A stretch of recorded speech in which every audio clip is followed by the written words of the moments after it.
ایک شخص حضرت علی رضی اللہ عنہ کی خدمت میں حاضر ہوا اور عرض کرنے لگا، یا علی، میں روز کام پر جاتا ہوں، لیکن مجھے اس طرح سے کامیابی نہیں ملتی جس کا میں اہل ہوں، اور نہ ہی دن بھر سکون ملتا ہے۔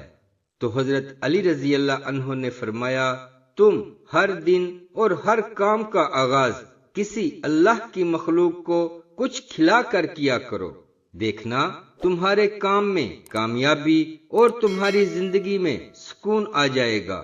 اس نے کہا، یا علی، میرے دامن میں اتنی گنجائش نہیں کہ میں ہر روز کسی نہ کسی کو کچھ کھلاؤں۔ حضرت علی رضی اللہ عنہ نے مسکرا کر کہا، کیا تمہارے گھر میں ایک اناج کا دانہ تک نہیں ہوتا؟ اس نے کہا، ہاں یا علی، میں دن میں 2 یا 3 مرتبہ کھانا کھاتا ہوں۔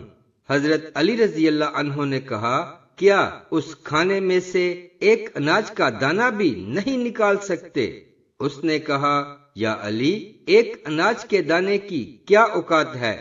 تو حضرت علی رضی اللہ عنہ نے فرمایا کہ ضروری نہیں کہ اپنی وسعت سے زیادہ دو، لیکن جو بھی دو خلوص سے دو۔ اگر تم صرف ایک اناج کا دانہ اپنے دن کی غذا میں سے نکال کر اللہ کی مخلوق کو کھلاؤ، کسی پرندے کو کھلاؤ، کسی چیونٹی کو کھلاؤ، تو اس مخلوق کی دعا سے تمہارے آنے والے کام بننا شروع ہو جائیں گے اور تمہارے رزق میں برکت ہونا شروع ہو جائے گی، کیونکہ اللہ اپنی ہر مخلوق سے پیار کرتا ہے۔ تم اس کی مخلوق کو اپنے حصے میں سے رزق کھلاؤ گے تو وہ اپنی رحمت سے تمہیں مالا مال فرما دے گا۔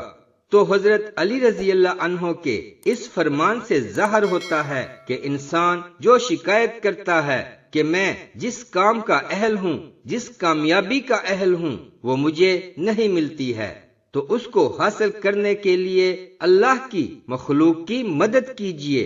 اس کے لیے ضروری نہیں ہے کہ آپ کوئی بڑے پیمانے پر کام کریں، حتیٰ کہ ایک پرندے کو کھانا کھلا کر اس کو دانہ ڈال کر بھی اللہ کو راضی کیا جا سکتا ہے۔ اور آپ جس کام کے اہل ہیں، جس کامیابی کے اہل ہیں، اللہ آپ کو ضرور عطا کر دے گا۔ ویڈیو اچھی لگے تو لائک کر دیں اور اپنے دوست احباب کے ساتھ شیئر ضرور کریں۔